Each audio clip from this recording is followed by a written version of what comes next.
I'm Cape Joel, and this is Comic Smack, your weekly, daily, all the time, anytime comic show where I give you your fix of everything you need to know from the world of comic books and superheroes. And on today's show, we're taking a closer look at Daredevil Annual issue number 1. Matt Murdock's life is a roller coaster of strange emotions and even stranger characters. One of those characters just so happens to be Echo, and she's making a big return right here.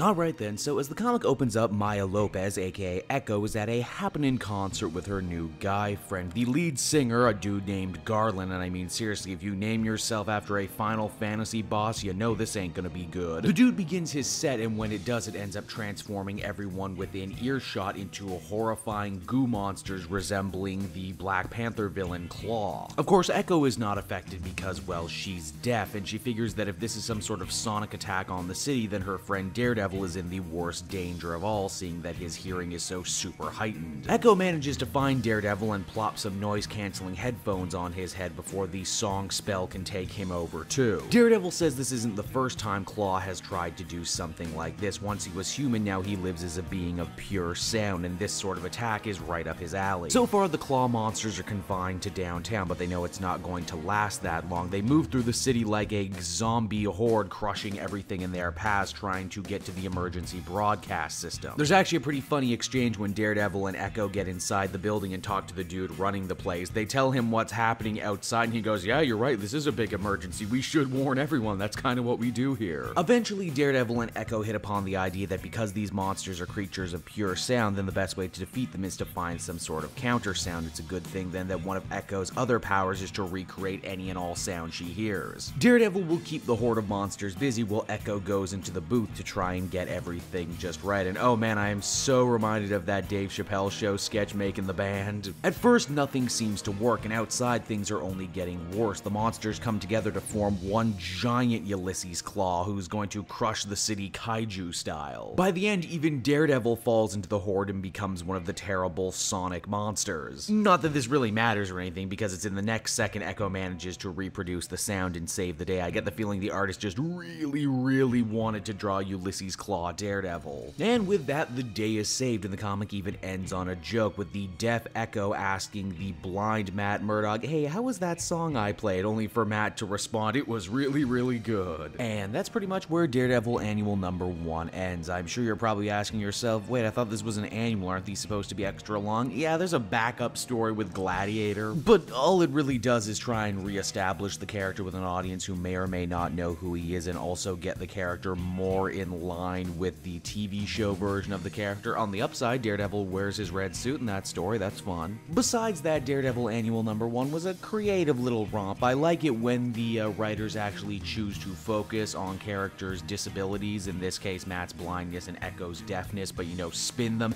as a positive, like this was a situation where an only Echo and Daredevil could have saved the day. I wasn't really in love with the art in this one either. Daredevil looked a little way too frumpy for my taste, and his suit looked a little too garbage baggy. The design on the Claw zombies was definitely cool though, and I think that was the big, you know, driving force going into this story, getting to show them off. Overall, I'd feel comfortable giving this one a 7.5 out of 10. Hey everyone, thanks so much for watching my newest video. I hope you enjoyed it, and while you're here, why not check out another video I have on offer? Or maybe if you're feeling in a supportive mood, you want to like or subscribe. And if you want to support the creation of more videos just like this one, then please by all means check out the Cape Joel Patreon. A little bit goes a very long way, and I will see you all next time.